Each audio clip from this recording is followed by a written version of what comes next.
Welcome into another episode of the Gridiron Geeks. I'm Strez. I'm Dakota. Welcome in, friends. If you haven't done so yet, click that subscribe button. Drop a like right now, or so help me God, I will sick several Sith Inquisitors on you. Mm-hmm. Yeah, at least the ninth sister. They're all dead. For sure.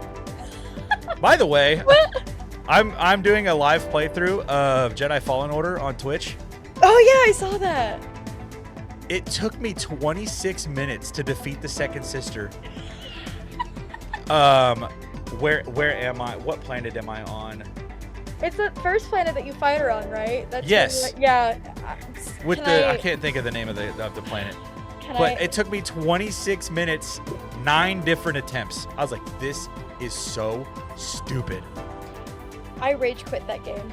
Oh my god, I've been so close so many times, but yeah. Yeah, we'll get to it. We'll talk more about Star Wars towards the end of this episode. We've got a packed show for you today. We're talking about my poor, sweet, perfect little king baby Bo Nix and his ankle injury. We've got more coaching news, some hirings and firings. We'll make our conference championship game picks. New CEO at Disney, apparently. And then we're going to talk about that epic Maul Shadow Lord trailer and kind of what we want to look forward to in that TV show. So, first topic. It was a roller coaster of emotions on Saturday evening. I'm not even kidding. Like there was one point where I was watching that game in the overtime. It was that second possession of overtime and that interception that everyone is debating whether it was a catch or an interception.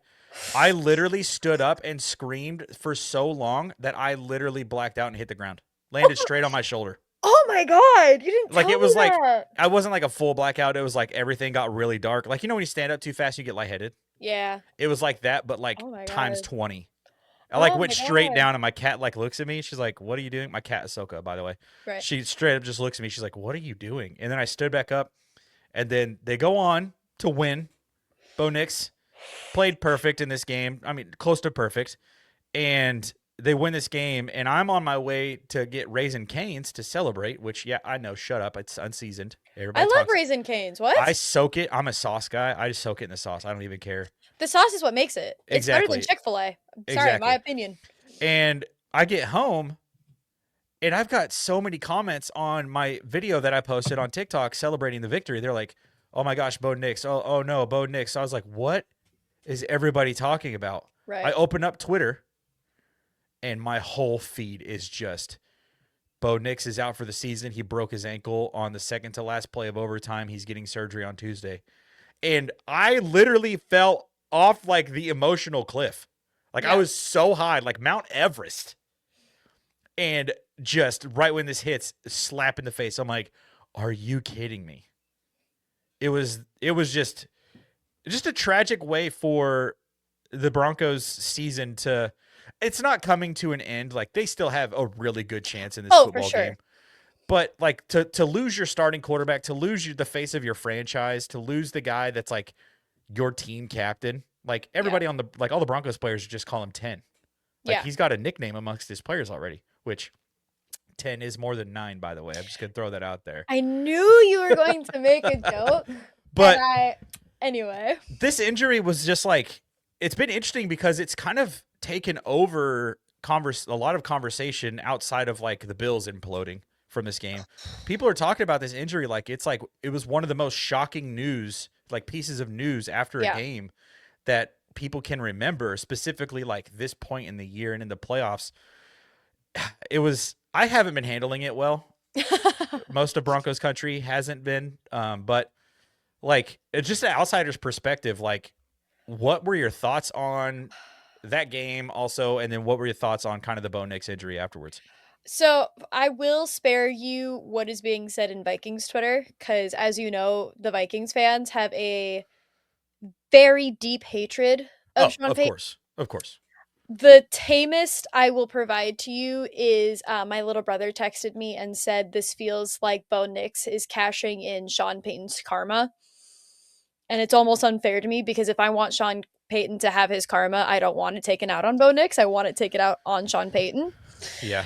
which, and it sucks too because it's like I was really looking forward to the matchup of Drake May and Bo Nix. Yeah, they were on like a crash course, Oh yeah, but it's basically all season long. and I think it would have been really interesting to see these two guys who, for like coming from a Vikings fan perspective, were the two guys that we passed up on, if you believe what Sean Payton was saying. I am a Bills fan. However, the only jersey that I own that isn't a Vikings jersey is a Josh Allen jersey. You called me out on Twitter because I had said that it wasn't his fault. I will say I was quoting Parks and Rec. Okay, fair. I was like, geez, I have to be so nice about this. But this is absolutely Josh Allen's fault. Well, it is and it isn't. It is and it isn't. To me, it is a brand new ball game when you start overtime. Because you're essentially starting 0-0. Even though the score was 30-30, you're essentially starting 0-0. He played very well in overtime. Had his defense locked the fuck in, they would have won. If we just look at the like standard time of play before overtime, yeah, the fact that they came out with 30 after the way Josh Allen played is insane. Well, they didn't punt. Right. They either scored or turned it over, like every possession. And the Broncos won that game. I actually was talking. I did a show earlier. Yeah. The Lucifer boys, and we were like trying to think, like, in the playoffs, has a defense ever not forced another team to punt and that team's won? Like, that feels like something that just doesn't happen. But yeah. Right. So to me, it's like we're looking at two different games that ended in the same conclusion. I think ultimately, if at the end of the day, his interceptions and his turnovers were a big part of why they lost, yes.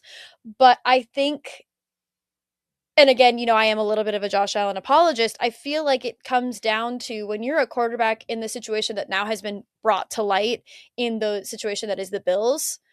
I'm not surprised that he played so poorly. I mean, it's kind of what happened with Jalen Hurts too. Coaching, back office situation is a disaster. Yeah. It all falls on the quarterback to rally the team. It's a lot. It's a lot for one person. There were some sketchy calls in the game too for both sides that I will say I don't get angry at football very often. My grandparents will tell you otherwise, but I try my best not to yell at the TV. I was full blown dad yelling at a couple of like that one pass interference call. Which one? The one where they were both pushing each other and should not have been called pass interference. Oh, the first one? Yeah. Yeah. I yelled at that one. Yeah, but my response to that one is like, it didn't matter because Joey Bosa literally committed a hate crime on Bo Nix on that same play. So they would have been like 2 yards shorter because it would have been a 15-yard penalty either way. So like that one really didn't matter at the time. But the second one was just crushing because if you force like a 50-yard field goal versus a 27-yard field goal, it was basically an extra point. At that point, I mean, Will Lutz has been good at 50 and in this season, but I mean that's such a way harder kick, especially with like that pressure. Like you're in that situation, like if you don't make this, you give Josh Allen a second opportunity in overtime to go win it, it's over. Right. Well, so it's like I definitely get that too. When the Bills had the ball because they had gotten it in a turnover, it's like, well, just kick a field goal. Just be safe. Kick a field goal. Because then the worst thing that they can do is score a touchdown. And to me, it gave the sense that they had no faith in their defense. And the second you lose any faith in your defense, which is fair when you consider things, you lose the game. I think they went into that overtime with a losing mentality of we keep the defense off the field because we don't trust them. And I think that's ultimately the biggest reason why they lost. They didn't trust their defense, and it showed. Yeah. Yeah, I mean, if Josh Allen just one of those turnovers doesn't happen, Bills win that game in regulation. Like, the easiest one that could have been avoided was that dumb fumble before halftime. Yeah. If he just doesn't do that, they're good. They win that game. They win that game by 3 points. Yeah. It is really interesting, and that's just like that's one of the reasons why I love football so much is because like. Sure, you can place some blame on officiating on like game altering calls and penalties that are committed, whether they should have been called or not. I did think that they were some soft pass interference calls. The second one, when Marvin Mims, like the guy started tackling Marv when the ball was like 12 feet away still. Like that one is Right. like letter of the law. That one was pass interference. But I'm like, yeah, that's soft. But now that Right. I know that Bo Nix threw that pass with a broken ankle, I'm thinking to myself, if Bo had been able to plant and push off and throw this ball, it probably would have been a touchdown. Yeah. So I'm Yeah. like thinking to myself, like that, the game could have been over on that at that moment, but Bo broke his ankle and stuff. But yeah, it's like football is so special and unique in my brain because there are so many different things that happen throughout the course of a 60-minute football game Mm-hmm. that everything plays into the way that the game is going to be an outcome. If you score 30 points in a game, you should win every single one of those games. Oh, yeah. Especially with, the number one, not number one pass defense, like passing yards per game, like that they Right. were the number one ranked defense that way, but they were a top 5 defensive passing unit in the league this year. Their run defense is what gave them problems this year, but the Broncos have just an inability to run the football this season. And it was so bizarre to see just like Bo Nix, and I've known this about the kid since Yeah. he took over in Denver. And I think a lot of people, 51 million people was the peak viewership Biggest for a in Saturday football game overtime. ever, right? Yeah, Yeah. in CBS. Yeah.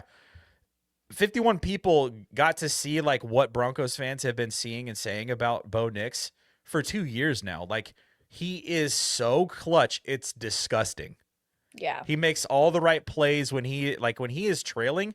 This season, I think the statistic is like 22 interceptions or 22 touchdowns to 2 interceptions, 81% completion percentage. Like when he's trailing, he is money. And it's like Mm-hmm. when you think about quarterbacks in the league that are supposed to be that, you think of Josh Allen, like you think of Patrick Mahomes, you think of Joe Burrow, you think of, all of the big name quarterbacks, but like Bo Nix is right up there with all of them and stuff. And I think that was kind of what made that injury news like hit so much harder, was like he played such a good like he outplayed Josh Allen in this Oh, football game, yeah. which is such a weird thing to be able to say out loud because I say this every time I talk about Josh Allen. He is the best football player on the field when he steps onto the football field. Absolutely. Like there's no Doesn't matter who contesting the that. opponent is. Like I'm maybe not the best quarterback, But the but best football pure player. football player. Yeah. Outside of when, I mean, obviously he's never on the field at the same time as Lamar Jackson, but if they were on the field at the same time, he would be the second best player at that point. But Yeah. like, you just like the fact that I got to watch like my quarterback like outperform Josh Allen in the biggest moment possible. It was just unbelievable. And then to get that news, it was like, are you freaking kidding me? But I will say, I think the way that Sean Payton handled it, like immediately coming back out and telling everyone, like, hey, bad news. Yeah. Bo's done.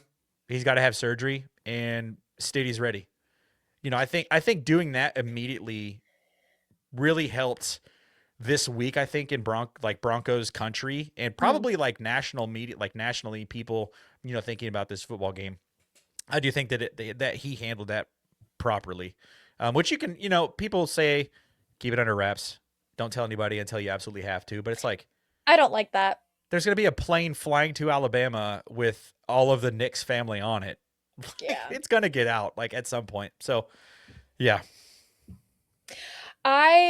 It's interesting too because I feel like that game revealed a lot to us, not just about the Broncos, but about the Bills in particular, because of all the news that's come out about the Bills since. Oh, yeah. Which is my sneaky way of segueing us. Just an absolute mess. Oh my God. Of all the coaches that I thought were going to get fired this year, Sean McDermott was not very high on that list. Bills Mafia is not handling it well. He's not the person who should have gone. He's not the person that should have gone. No, it should have been a step up. Yeah. Oh, yeah. And the thing with it, too, but is he got a promotion, which is it's so stupid. Makes no sense to me. Cap-wise, they don't look good. They do not look good cap-wise. And Josh Allen apparently is not happy from what I have been hearing. He also, I took a look at his contract because I was curious. He's got a big cap hit. Big cap hit. That doesn't surprise me. So if, now that all of this has come to light, which I feel like we all kind of knew that they were mismanaging personnel, I don't think that was really like a Yeah, I secret mean, or a the shock fact to that Josh anybody. Allen is 0-7 in overtime games, it should tell you something. Right. I would not be surprised, depending on who they hire at head coach, if we see Josh Allen up on the trading block come March. I think Josh Allen is going to ask to leave. Now, the question is that you're Josh Allen, you essentially get a say as to where you go, right? It's going to be Brian Daboll who they're going to hire, and I think Josh stays for him. If it's Brian Daboll, I do agree. I think he stays. But in the off chance it's not, you're Josh Allen. You get the chance to request a trade.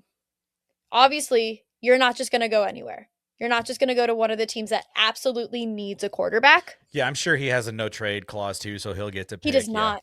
Yeah. Does he really not? I did not see one when I looked into it. That is awful. He has a bunch of guaranteed money. He has to place at least 60% of his snaps to get a bonus, and then there is a Super Bowl clause as well. But as far as I saw, I did not see a trade clause. But I still think that someone like Josh Allen would essentially get the chance to pick where he goes.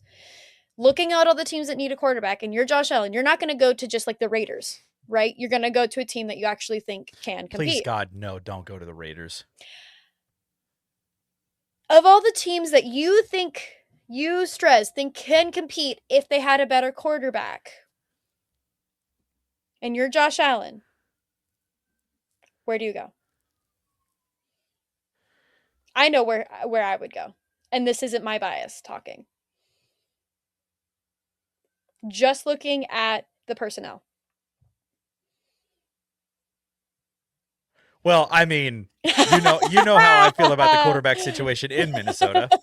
But removing that. Yeah, I think removing how you feel, you see where I'm going with this. Yeah, right? I mean, Minnesota would make sense. Especially if Brian Flores doesn't get a job, which I think he's going to. Especially if he doesn't and he stays because of that contract thing, which is so bizarre to me, by the way. Like you could sign an extension, but like if you get a job, you don't have to.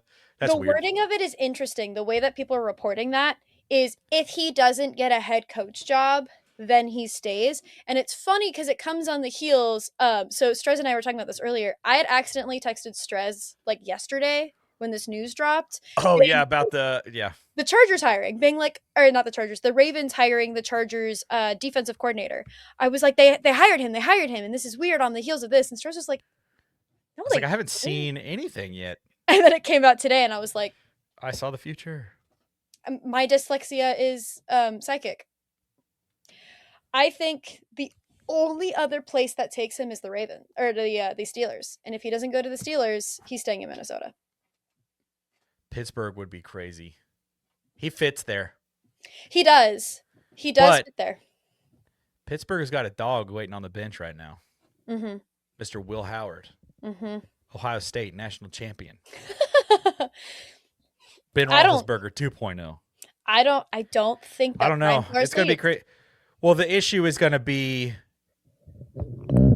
who can afford to pick up a $55 million a year contract.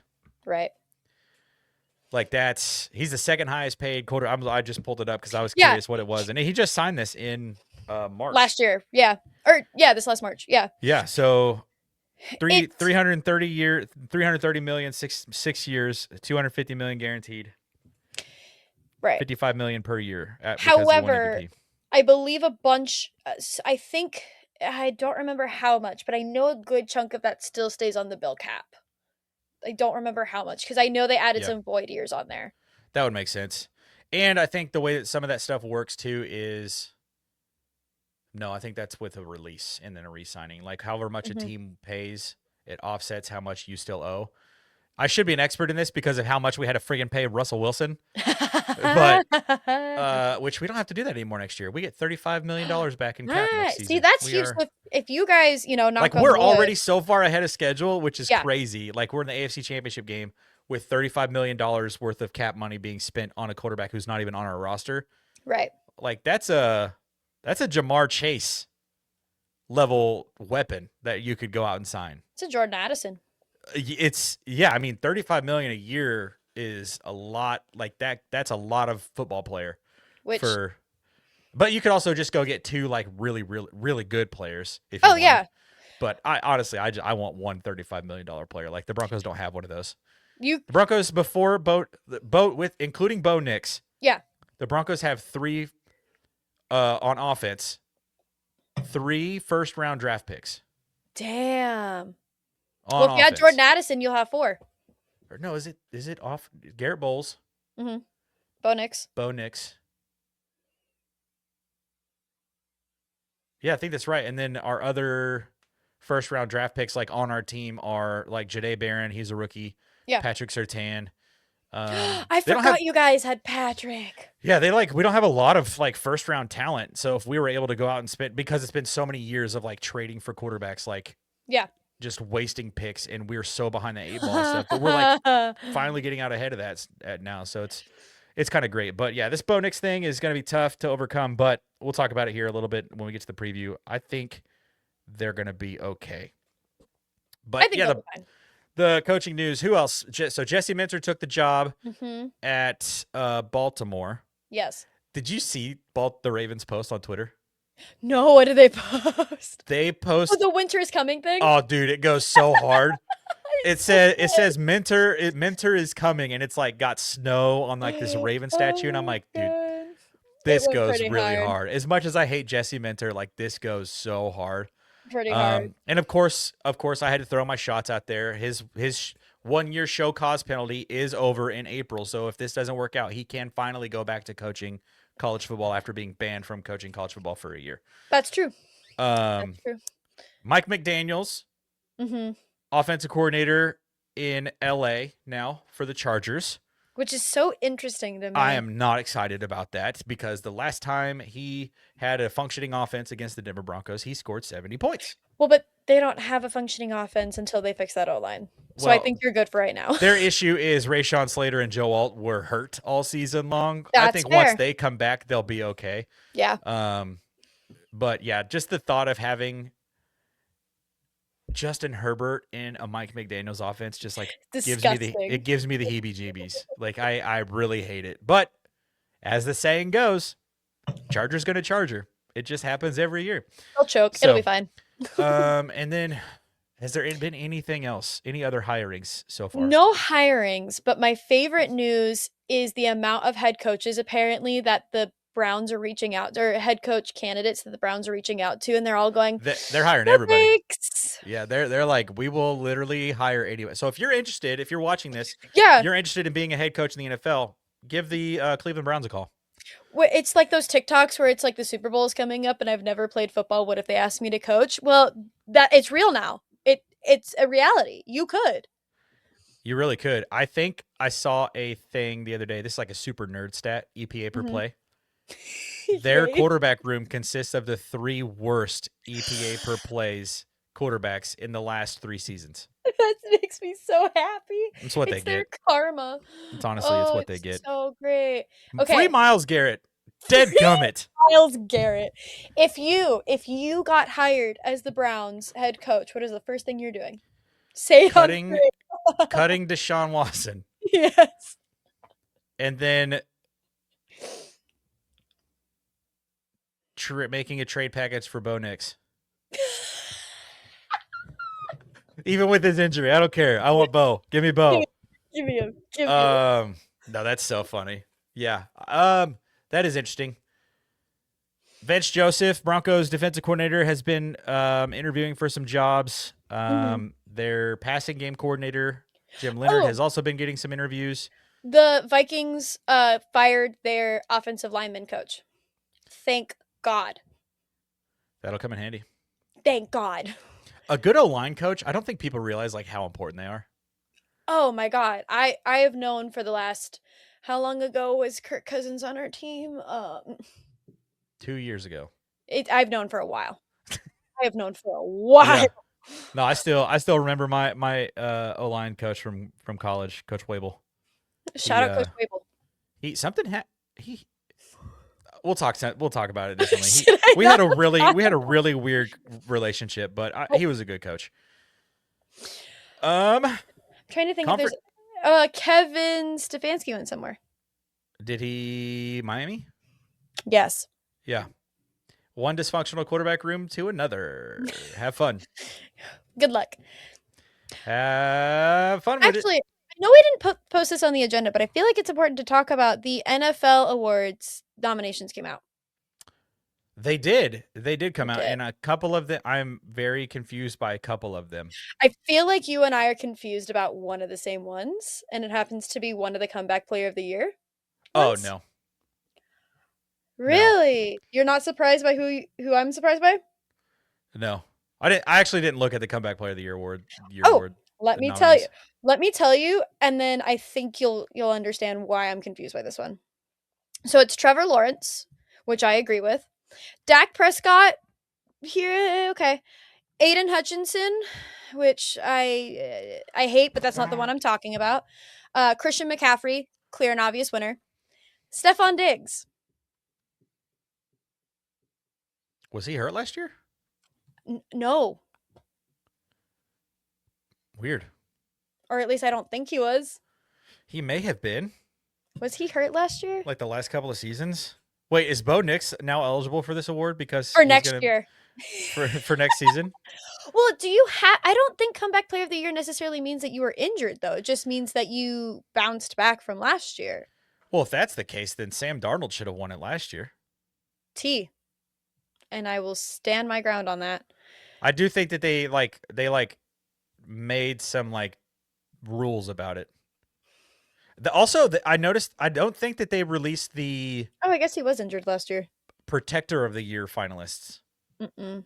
They didn't release those ones. And Mm-mm. if Garrett Bowles doesn't win that one, I will riot. Denver Um, Broncos left tackle has allowed one sack this season. damn. One. The That's offensive line has only insane. allowed 6 all year. Can we have your guys' offensive No. line? Oh, damn. They're So, expensive. I guess They are all expensive. Stephon Diggs was injured last year. He only played 8 games. But I'm still very surprised that he's He nominated. hasn't had like the best year this year though. That is strange. He is currently at 1,013 yards, averaging about Oh, never mind. 12. He's got 4 touchdowns. I mean, he has fine stats. They're fine. Interesting. To me, they're just fine. Yeah, I was bothered by the Offensive Rookie of the Year award because that one. RJ Harvey, the Broncos Mhm. running back, leads all rookies in touchdowns. And he's Not even a finalist. Jackson Dart being on here is interesting to me. He sucks.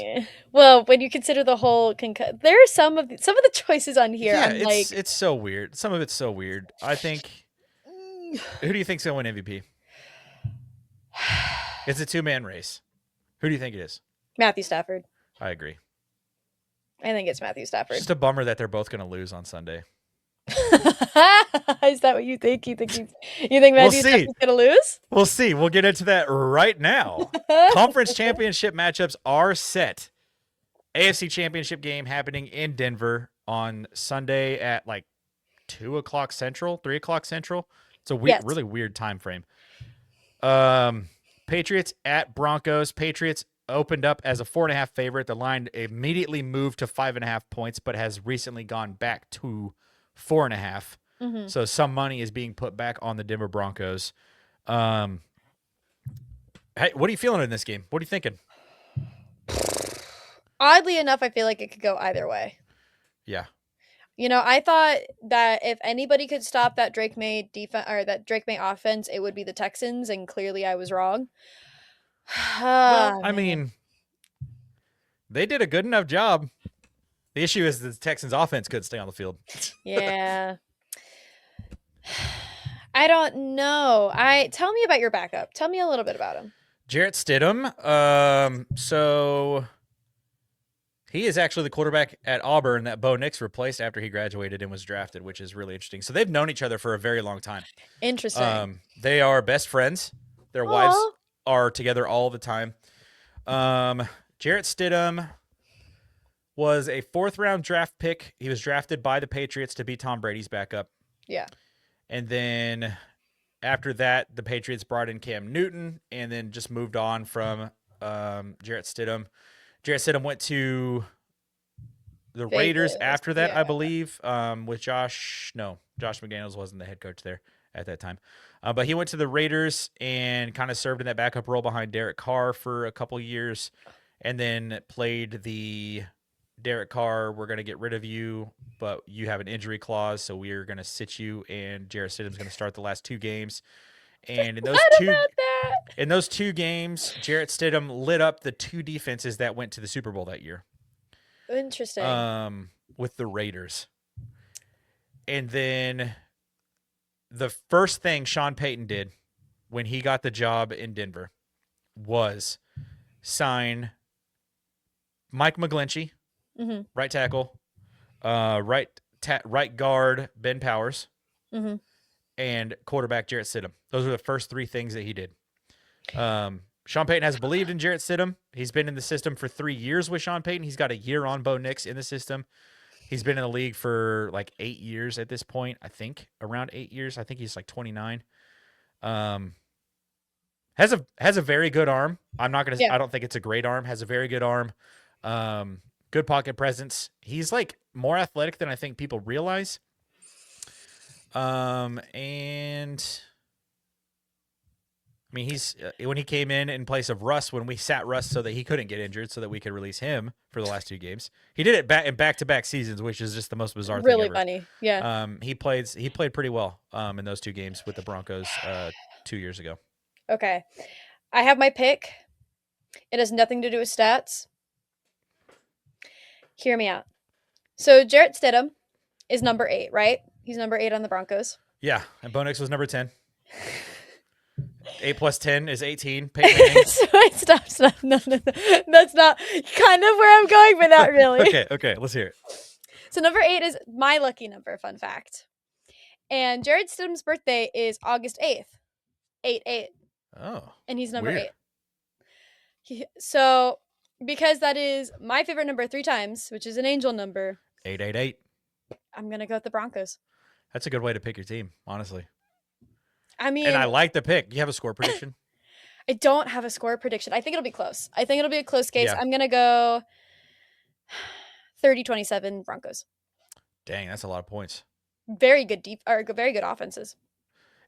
If Jarrett Stidham goes out and scores 30 points, I will literally, I don't know what I'll do, but it will be shocking. Yeah, I like that. Obviously, I would love to see the Denver Broncos. I know what you'll do. If he scores 30 points, you will come to the next episode dressed like a Rebel pilot.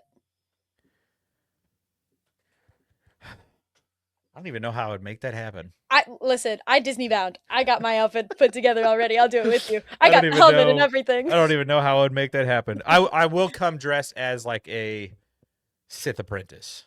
Okay, yeah, we'll do dark side, light side. If they score 30 points, that's what we'll do next episode. There we go.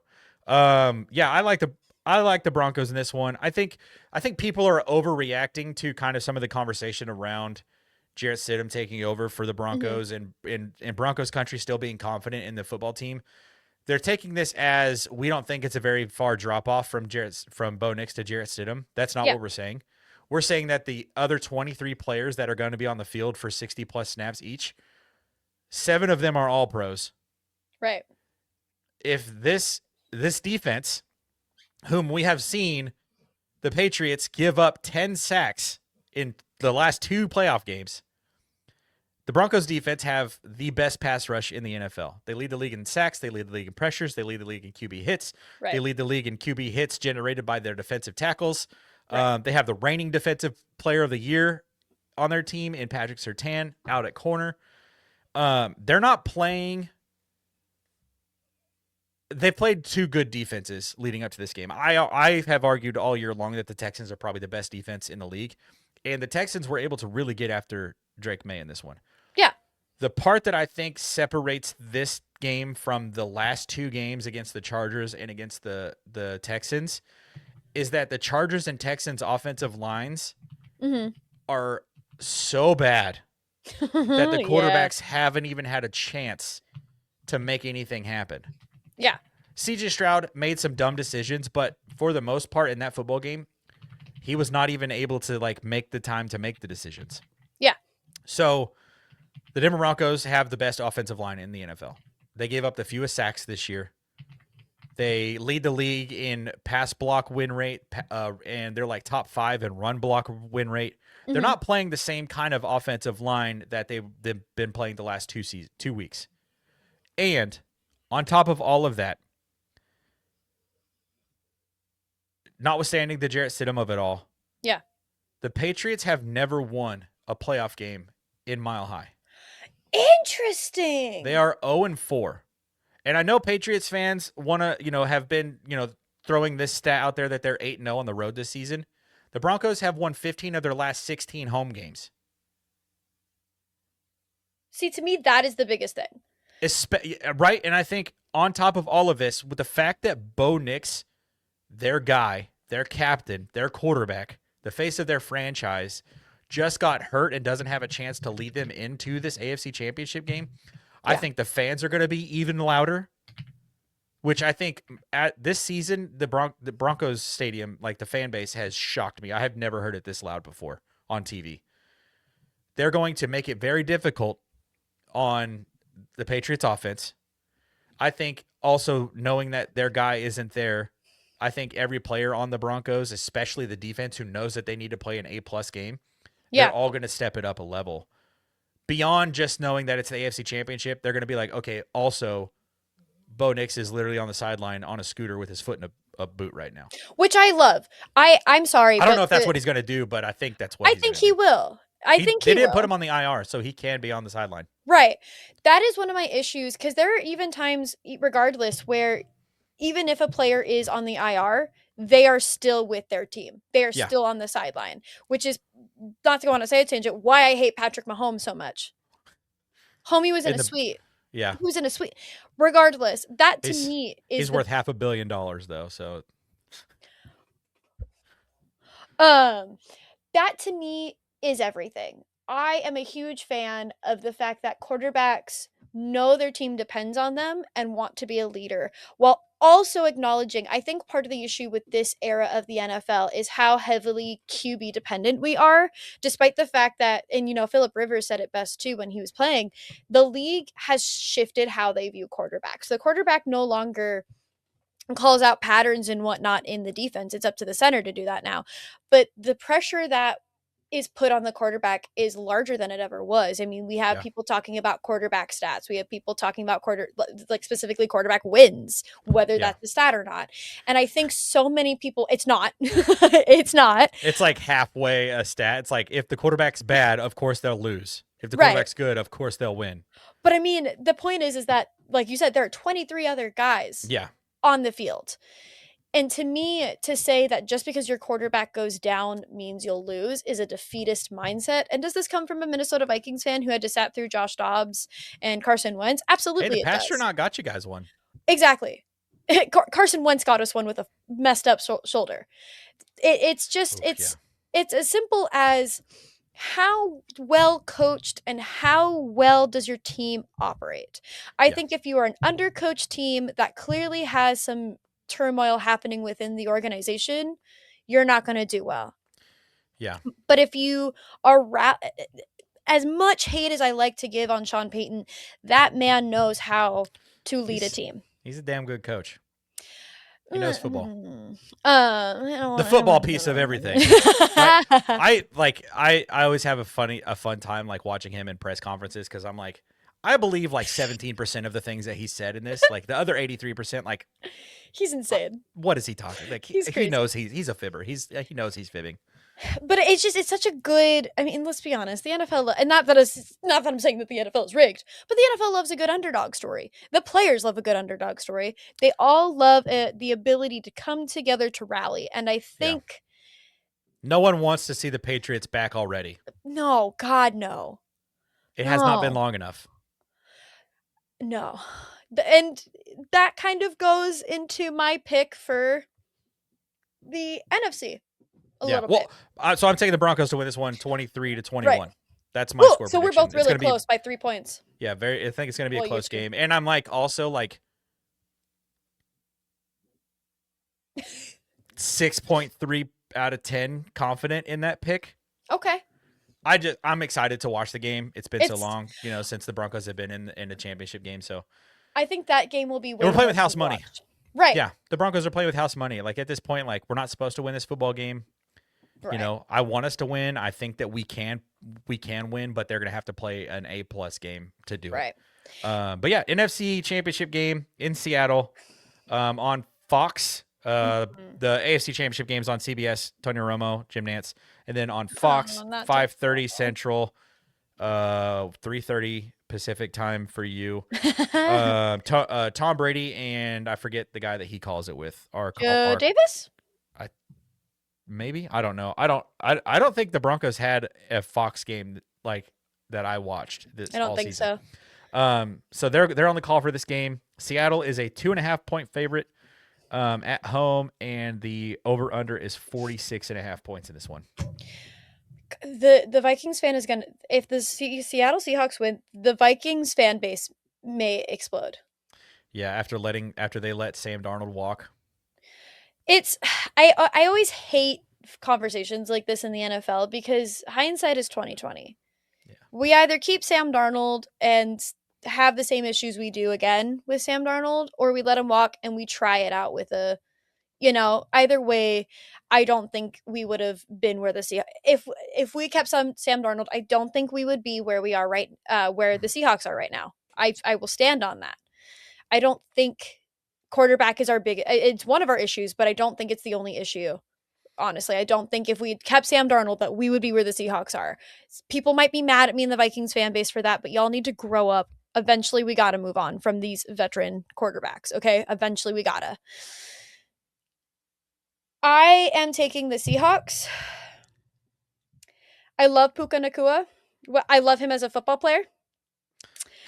Made some questionable personal decisions over the last couple of weeks. But I will say that. Yeah. He's a fantastic football player. Holy cow. Absolutely. He is always my number one pick in fantasy, fun fact. So don't play fantasy because then I know you'll take him from me. I just think that defense, like I said, is absolutely monstrous. It is scary. And I think the Rams have a lot of fancy trick plays, but I think they are going to be pointless and worthless against the Seahawks. And I don't think the Rams ever won against the Seahawks this year. I think they lost both times. I might be wrong, and if I'm wrong, comment below if I'm wrong. Seahawks won on December 18th, and then in overtime.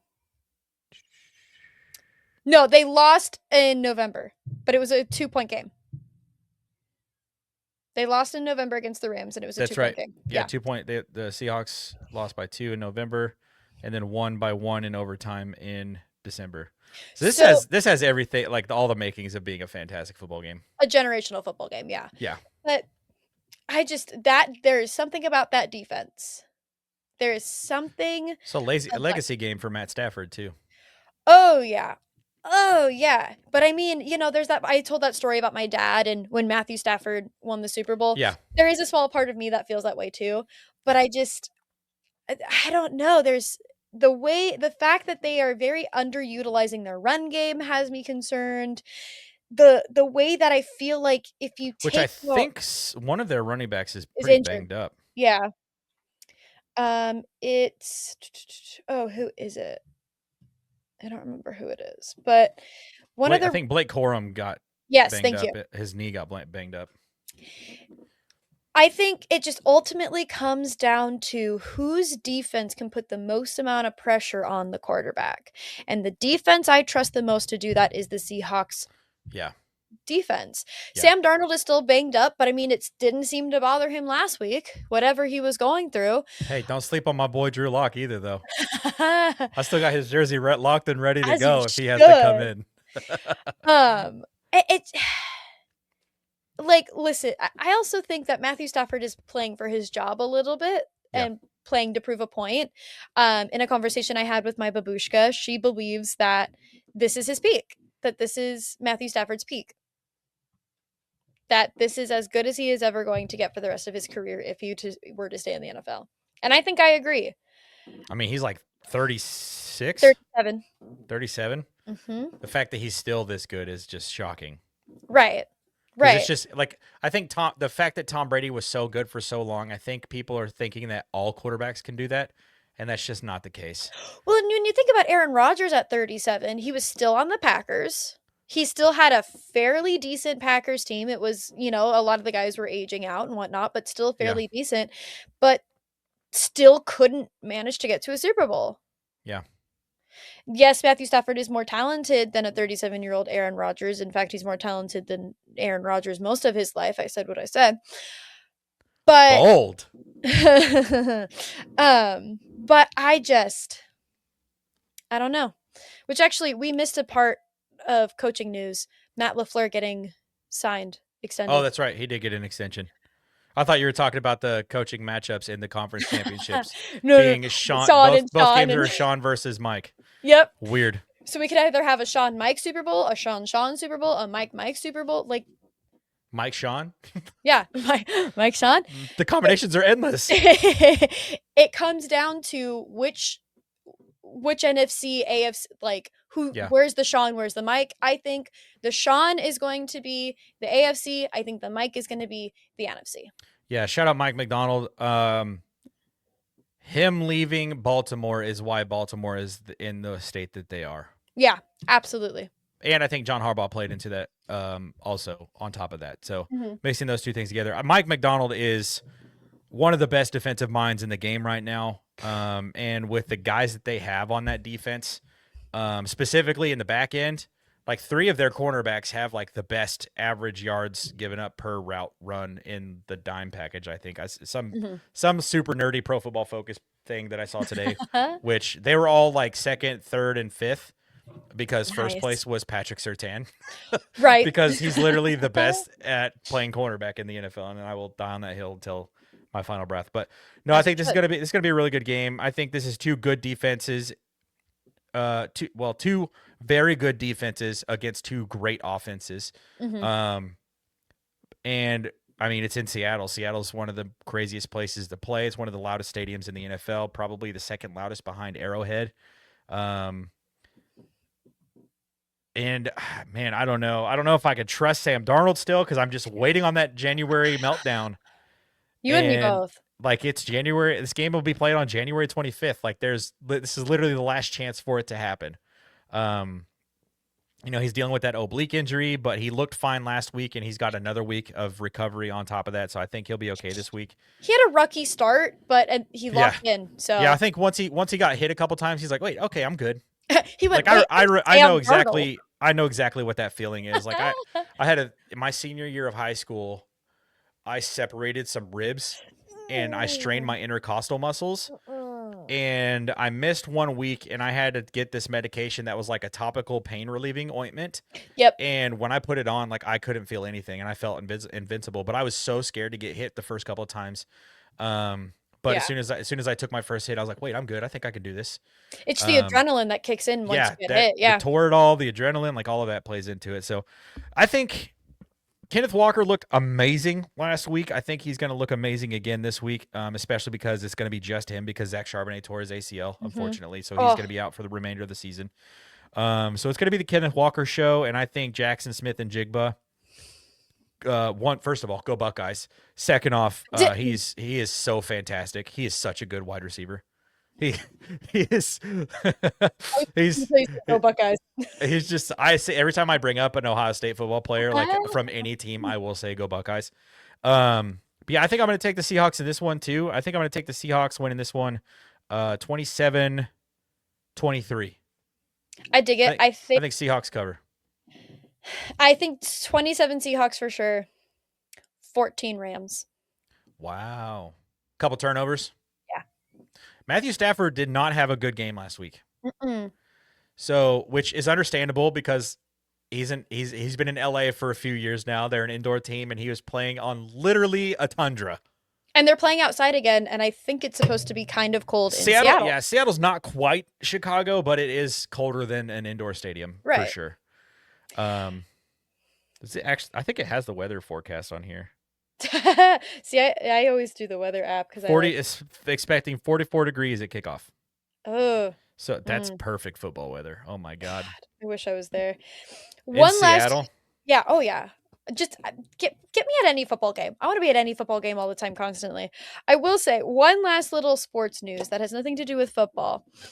I told you this on TikTok that you and I are rivals in a college sport that got a lot of following this weekend, and that is dance. You and I are big rivals in dance, in college dance.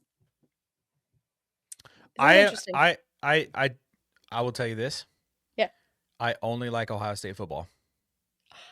Really? You're not like I don't care about any of the other athletics from that school, except the hockey team. I do like their hockey team also, but it's interesting. really it's just Ohio State football. Like I'm not like Yeah. I don't like college basketball, college baseball. I'm from the state of Arkansas, and Right. Arkansas has the best college baseball stadium in the country. They're one of the best college football or college baseball programs in the country. They have been Did not know historically. that. So if I'm going to watch college baseball, I'm going to go down to Fayetteville and watch the Hogs. Yeah. So I like have my college allegiances are strange. Like it's really just college football for me. Like that is my favorite sport. College Like ever. football reigns supreme in my Yeah. brain. Like it is so much better than anything else. Um, Yeah, but but now you've killed the it, narrative that we're rivals in dance. well, yeah, I have dabbled in dance once or twice in my life. Been to a few weddings. Mr. Brightside comes on and you're just Oh, that's turned. not no. My request is zero, no problems by Chance the Rapper. When that song comes on, brother. Oh my gosh. Pick Okay, on Cotton Eye Joe and you're just out there. that one does get me going too because I am from the South. You are a I farm will boy. admit it. Um, switching gears, lighting up the lightsabers, lighting the beacon, blowing the horn 3 times for White Walkers. We're moving into our geek segment, which we're running on 52 minutes at this point. I got a lot We to got to talk get about, going. apparently. Um, there will be a new CEO at Disney Mm-hmm. next week. Mm-hmm. Is what the expectation is. What do you know about this? I know nothing. So this has been kind of on my radar for a little bit now because they announced it kind of came up when the Hunt for Ben Solo stuff started coming up. Yeah. Um, that basically in any chance of it surviving, and this is before anybody knew that there was any legitimacy to Kathleen Kennedy leaving, that any chance that the Hunt for Ben Solo had of being picked up properly was in the exchange of Bob Iger leaving and somebody else taking over. Now, initially, everybody thought that the guy who was going to take over for him was definitely going to kill it the second it hit the water. But now it seems that there's actually been a swap as to who could potentially take over as CEO of Disney. Now, here's the interesting thing. Bob Iger was CEO of Disney in the 2000s. He stepped away. The For last the guy other took Bob.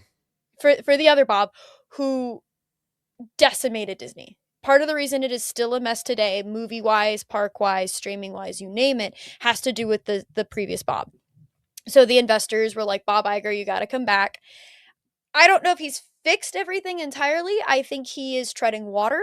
And I think that's why he knows that he needs to get out. Right now, the people who it is looking like who could take over, the highest chance is James P. Gorman, who is a former Morgan Stanley chairman who is overseeing the transition of everything Disney while Hollywood is, as an actor and writer living out here, let's be honest, dying. The company is really trying its best to make sure that whoever takes over can actually bring everything back, like parks, movies, streaming, etc. One of the people that potentially could take over would be the very first woman CEO of Disney, Clap it up. which is kind of where I'm hoping these things will go. One of the individuals, which is Gorman, is actually on the hiring committee, which is why I don't think he's going to be hired. I think he is an attractive choice because of the things that he has done on Wall Street and helped revitalize Wall Street.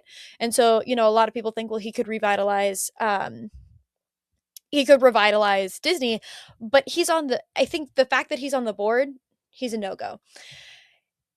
Currently, other than him, it's Josh D'Armo, who is currently the parks boss, but I don't think it'll be him due to a lot of the disappointments that are around the parks right now. You have the lack of performances and the slowly decaying of the way that the characters are being treated, the face characters.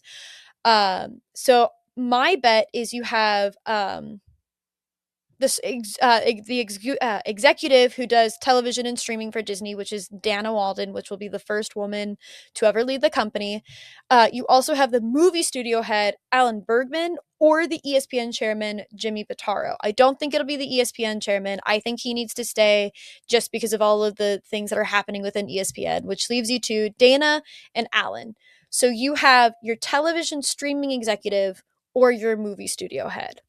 Now, if I'm Disney, yes, Dana Walden would be a great choice for the history of Disney. The problem is no one's going to the movies right now. No one's watching Disney which I movies. hate. I miss the movie theater. I miss it. It is the best. That was one of the things that I think I missed the most during COVID. Same.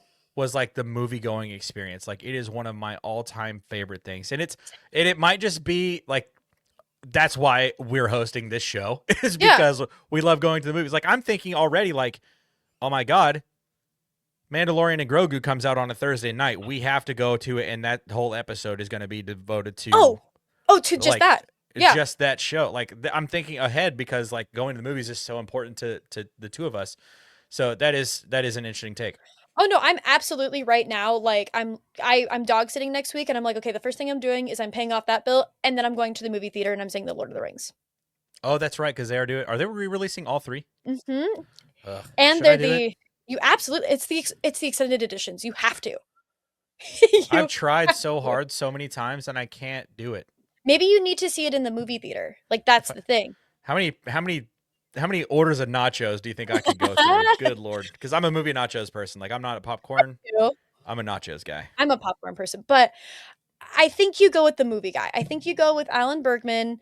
You have somebody that he hires as his assistant to oversee the park stuff. You hire somebody who knows this industry and helps it survive. 100%, especially with like what Netflix is trying to do. Yeah. Right now, like with their potential purchase of Warner Brothers. Yeah. I'm terrified. Yeah. Of like what the future of movie going is going to happen because like Warner Brothers, like I don't think people realize like the IP that Warner Brothers owns. Isn't it like Universal? Yeah, it's Harry Potter, it's Star Wars, it's or not Star Wars, Star Dune, Trek. It's the DC universe, like Warner Brothers, and this is going to be a huge year for Warner Brothers. Like the fact that Dune, I don't know if you know this already, Dune won the IMAX showing on Dune's Day for 3 weeks. Yeah. Like they're premiering in IMAX. The fact that Dune was able to beat out Avengers Doomsday for IMAX is a huge win for Warner Brothers. And they've also got Supergirl coming out this year. They've got Clayface coming out this year. Mm-hmm. They've got the Green Lanterns TV show coming out this year. Like Warner Brothers is going to have a very big year. And if someone like Netflix were to make this purchase, right. You also have to consider too, they want to kill it. Yeah. Right. Not just like from the movie perspective. If you look at streaming wise, currently Warner Brothers is split between HBO and Paramount. I like HBO. I think it's decent. But the fact that if they are bought by Netflix, all of their stuff is now on one streaming service. So then Disney has to compete with that. You also have to take into consideration the fact that Universal Studios just opened Epic Universe to the public. And so many people are already preferring Epic Universe because of the character performers than Walt Disney World. Interesting. Because the performances and the actors at Epic Universe, the way that they are doing things, it's showcasing proper because performers in parks are actors, y'all. You got to treat them like actors. You got to treat them in character. They're doing it in such a unique way, such an open way that Disneyland kind of sort of does, but Walt Disney World doesn't. So you need somebody who has the capacity to look at all three and understand that regardless on what aspect you're looking at entertainment, and you have to look at what the consumer wants. The consumer Yeah. wants character interactions in your parks that are organic.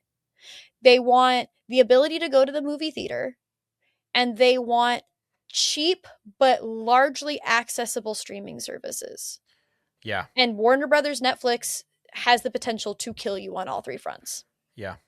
So, 100%. Yeah, I think it's going to be a very interesting decision, and I think it's going to, like, weirdly, like you mentioned, like, I think it's going to have an effect on, like, a lot more than I think we realize. yeah. And obviously, like, if you've made it to this point in the show, first of all, thank you so much for hanging out with us for this We long, just love letting us talk you. about ball and nerd stuff. But, like, if you've made it this far in the show, you are probably also someone who loves going to the movies. You are probably also Mhm. someone who loves watching, you know, any sort of Disney movie that comes out, whether it's like an animated movie or, you know, a Star Wars movie or an Avengers movie, because those things are all Disney now, you know, and to potentially, like, to see the way that the movie going experience has been going for years. I mean, it was all like COVID did this. Like, this is the reason that we're here, Yeah. and no one has come forward to save it. You know, like, it's going to be a bummer because, you know, like, these film studios are going to lose money. They're not going to be able to make as big of projects as they are right now. Like, you know, like, I'm thinking, like, Avengers Doomsday is going to be humongous. Oh, absolutely. Just the casting alone, Yeah, if you just look at it. Dune Messiah is going to be humongous.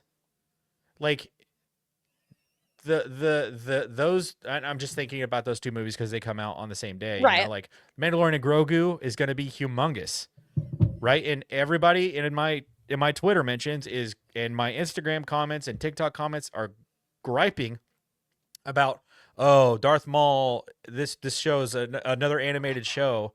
Yeah. If the movie going experience isn't fixed, like, they're It's gonna all have gonna to be turn. shows, They're gonna have to turn to like animation.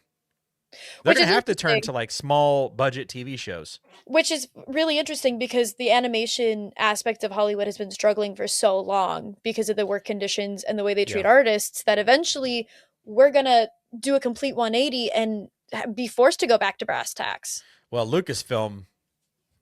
I'm kind of jumping the gun and moving on here You're to good. the next topic, but Lucasfilm has figured out the animations. Oh God, have they? Star Wars animation is by far the best in the business. Mm-hmm. Like, I will argue about that like tooth and nail. It is the best in the business. You know, and I think, you know, I think of, like, those Tales of the Jedi, Yeah. like some of those anime styles, and all those were all different animation Mhm. styles. And then you go back to, like, the very first Clone Wars, that was actually like the drawn cartoons, and then you get the second version of Clone Wars, which was kind of more of that, like, motion graphics, Yeah. not CGI, but kind of that in that neighborhood, which is the Clone Wars that, you know, we all grew up watching and knowing. And I say grew up. I didn't watch Clone Wars until I was 22. Yeah, I was gonna say, I was like, I was like, we know this about me. Like, I was a late bloomer when it comes to being a Star Wars fan. But, you know, then Rebels came around, and this Maul Shadow Lord trailer, the artwork is unbelievable. Like, the close-ups of Maul's face, the texture of it. Yeah. it looks unbelievable. I don't know what they did differently, but it looks so good. And, like, the colors, the way that the brush strokes look, Mm-hmm. the way that, like, the motion blur on the lightsabers looks, because, like, Rebels kind of had that a little bit, but sometimes the Rebels lightsabers kind of looked floppy. And These like ones, weird and skinny. yeah, like this one, these don't look that way. Mm-mm. That I've been able to see from this trailer. By the way, the trailer came out today. I posted my reaction on social media to it. It is a very good trailer. It comes out on April 6th. 2 Mm-hmm. episodes, released every Monday until Star Wars Day, when they released the 9th and 10th episodes, Which which, I love. I love that they're of doing course, that. that's what they're doing. I was like, trying to do the math on my head when I saw April 6th. I was like, okay, how many episodes does it take to get Mm, us to Star Wars right. Day? Bang, bang, Which bang, bang, bang. I appreciate that Star Wars, the way that they roll out projects now, all has to do with Season of the Force. That it's not just like a Star Wars Day anymore. That Yeah. Disney has done this thing where it's like, from January to March, essentially, we lay off on the Star Wars stuff, but we give like teasers, we give hints, we give this, this, and this. And then like like April 6th, 5th, 7th rolls around and it's like, all right, here's the first thing, here's the Yeah. second thing, here's Star Wars night, here's the I love that it's become like a season, that it's almost like the holiday season but for Star Wars fans. Yeah. And I actually I take that day off every year. So I haven't told you what I'm planning on doing this year.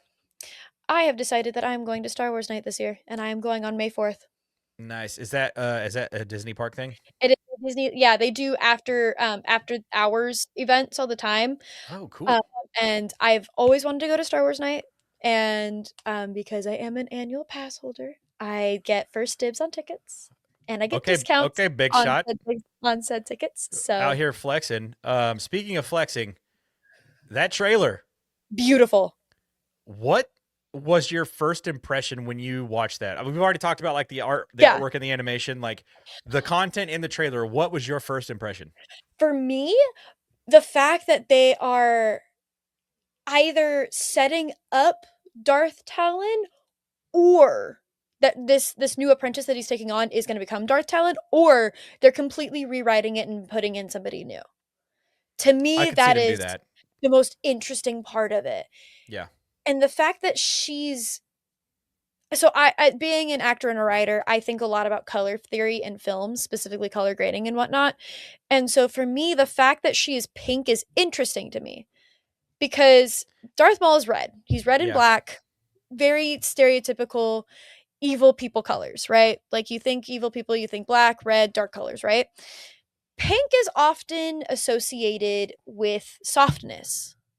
When you think about specifically, like, take for example, the dress that Padme wears on the lake when Anakin gives his whole "I hate sand" and he, smooth, soft, etc. You think about that pink and purple dress. That's one of the things you think about with that scene. I'm interested to see if the color, because the colors they chose were very vibrant, very specific. They were telling the story of the show to us through the colors, which I thought was amazing and immaculate. But the biggest thing that I'm interested in is his apprentice. Who is she? Is she somebody who is good, who is turning evil? Is she somebody who is evil that is going to have conflict within her? Who is she? Where does she come from? To me, that is my biggest, like, I'm the most excited about this yeah, coming from a Legends fan. yeah. That'll be really cool. And I definitely could see them taking the source material of Darth Talon and like Yeah. doing something with it, um, which I think would be so cool.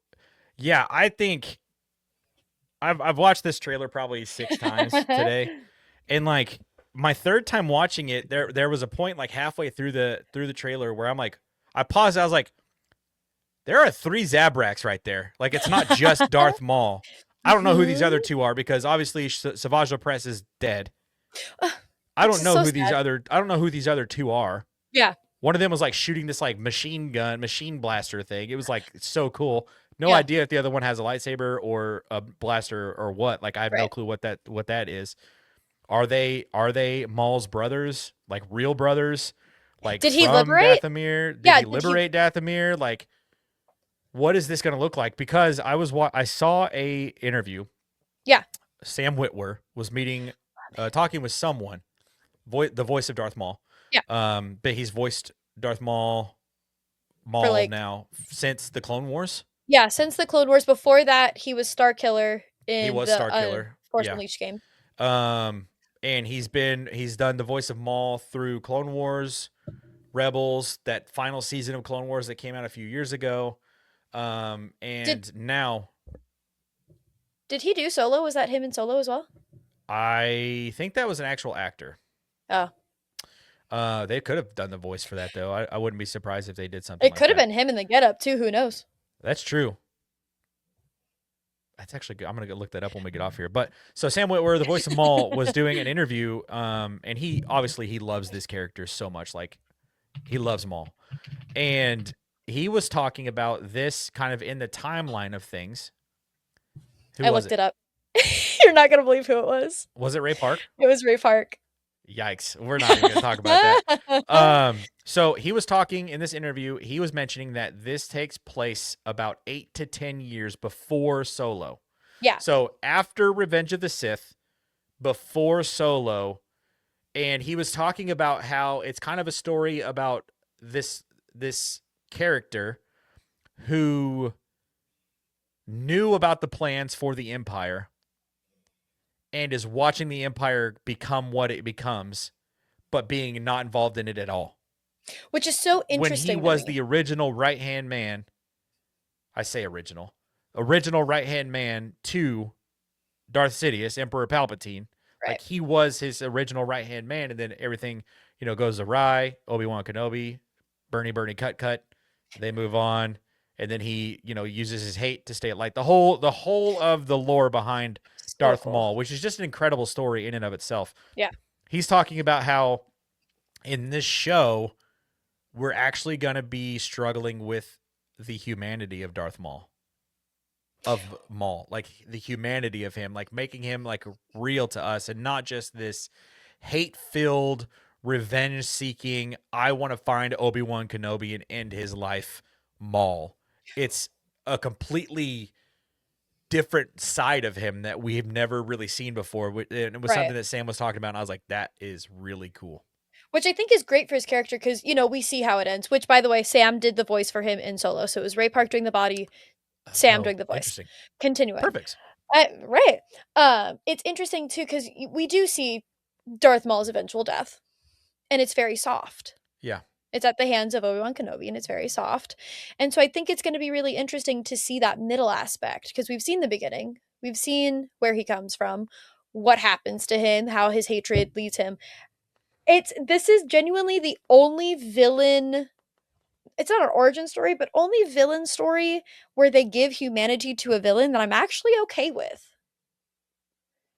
Especially when you consider how Sith apprentices at the time of the Republic came to be. Most of them were tormented, tortured, lied to, etc., etc. And so I think showing somebody who spent his entire life being convinced that he has to be one way, struggling with that, struggling with his identity, it's a very moving story, and it helps build the complexity of good versus evil in Star Wars. Yeah. And within like each of us. Yeah. And I think like Maul's base functioning is evil. So his struggle is like quenching out the good that wants to pop up, right? But I think like in the teaser trailer for the trailer, the little teaser thing, like the last clip of that was his eyes.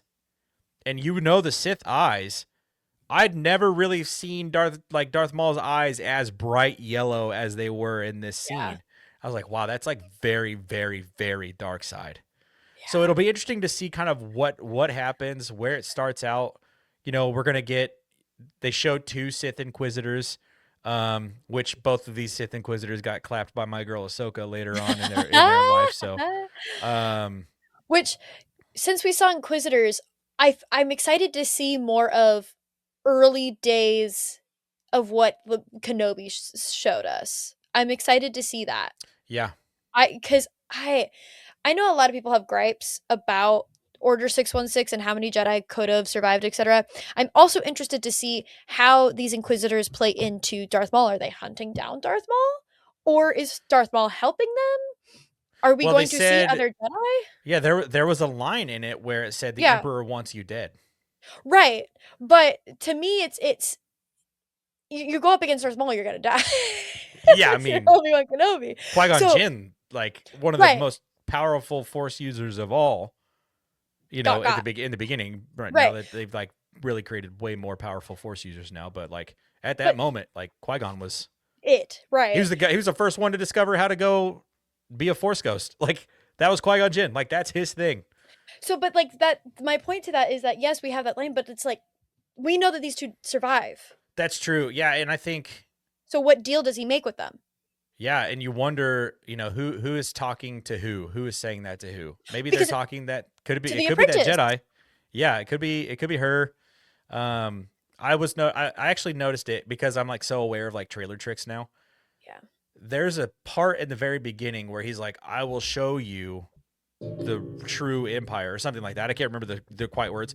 But in my brain, like somebody who's like edited podcasts and like done audio stuff, I'm like, it kind of sounds like they're editing two sentences together. You can usually tell nowadays, yeah, Yeah, for sure. I'm not entirely sure that that's even what he was saying in the first place, you know, and like who's he talking to in that scene? And like Right. the beginning, the opening dialogue in that, like who's he talking to? Is he talking to the Inquisitors? Is he talking to himself? There are so many questions, and I think, you know, it's people get weird about Star Wars animation, and The I'm just best like, wars if come you from don't, it. literally, like if you refuse to sit down and watch the Clone Wars and Rebels and the Tales of the Jedi and Bad Batch, like you are missing so much. That you're Like, asking to be put in anyway. yeah, and so like for example, like if you refuse to watch Star Wars animation, when Ahsoka came out, you're like, who the hell are these people? Right. Like why is Anakin in that place? Why does that girl have colorful Yeah, hair? Where like we knew who Ahsoka was. We knew who Hera was. We knew who Ezra was. So like why they wanted to do this like universe, like galaxy jump thing. We knew what those the light speed whales. I forget what what their like official name is, but Yeah. like we knew what those were because we watched all of the Star Wars. And we rode And on Star Tours. yes, and Some so of I us. think I didn't do that. I live in the middle of the country. I'm like not close to anything. Um, so I think like if you're hesitant, like if you're watching this and you like haven't watched the Star Wars animation thing, like this is gonna be a good one to start with. Absolutely. And like, You as probably are somebody confused. First of all, like how's Darth Maul? How's Maul even alive? I saw him which get is cut in already half. happening, which is already happening. Some It is people are happening, already there. And which I'm it's just like, if you missed out on crazy spider legs Darth Maul, which probably my favorite era because it was just like, what in the world is happening? And I will say, like, Clone Wars is very daunting. It took me a couple of times to It's actually long. jumpstart and do Yeah, it. the first couple seasons are a little weird. And they time jump and it's a whole thing. Yeah. I'm not advocating for this. I'm not advocating for this, but for those of you who are a little overwhelmed by how much content from the Clone Wars animated show there are some really great websites, Reddit subforums that actually tell you what episodes are the most important to watch in order to understand the Clone Wars as a whole. Yeah. I highly suggest checking those out because I get it. Nobody these days has time to sit and watch Oh, the all of it. Mortis arc. Yep, the Mortis arc, you Oh got the my brother and the god. sister. That is maybe some of the best television that's ever been made. You also get a lot of Padme that was taken out of Revenge Yeah. of the Sith.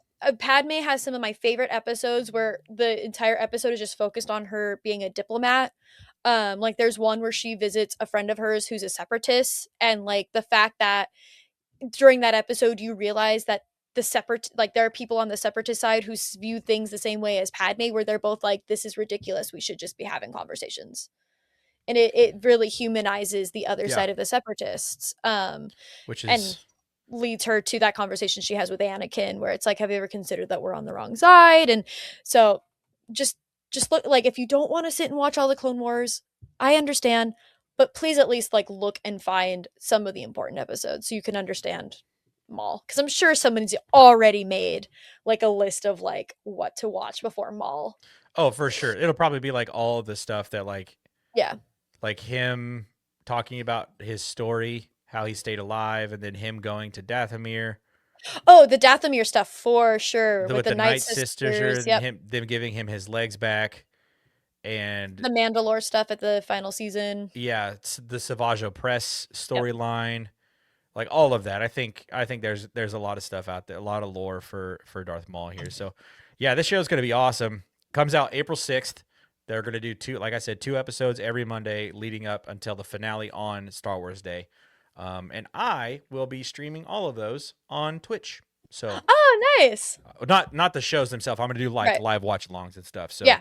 if you're interested in that, come hang out with me. Twitch.tv/it's_stress.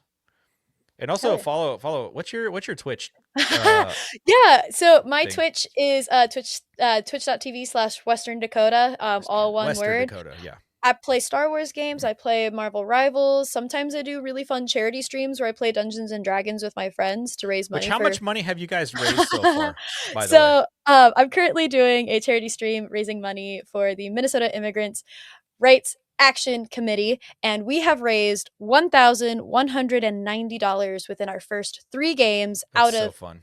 9 that we're playing. That's amazing. Thank you. Good I'm on very you. proud of it. Thank So you. yeah, if you like this show, you'll like our other stuff that we do as well. So We're pretty yeah, yeah, we're pretty cool. We're pretty cool. We're I pretty like lit. football. We're pretty what is it the Yeah, kids are saying these days? freaking lit, fam. I don't even know what they say any That was back days. in our high school days. They do not say lit these days. W. We're yeah, W in chat. We're on fleek. That is definitely not the kids these days. Wow. Okay. So We're cooking. click the subscribe button on your way out. Drop a like and comment your picks for the AFC Championship game, the NFC Championship game, and what thing are you most looking forward to in this new Star Wars Maul, the Shadow Lord TV show that's going to be coming out in April. And if you were CEO of Disney, what would you do differently? That's Yeah, what I what's want to the know. who's the first person you'd fire? Don't Whoever's answer in that. charge of Galaxy's Edge at Disneyland, they're gone. Come here, we got words. We got words. Yeah, we'll be back next week talking about the championship game winners. And I'm sure that there's also some other stuff. Invincible dropped the trailer today. There was a He-Man Masters of the Universe trailer today. I don't want to talk about the trailer. Jared Leto as Skeletor is just wild to me. Like I'm just like, what is going on here? So there's a lot of stuff happening in the geek universe. We've got it all covering it here on the Gridiron Geeks. So for Dakota, for me,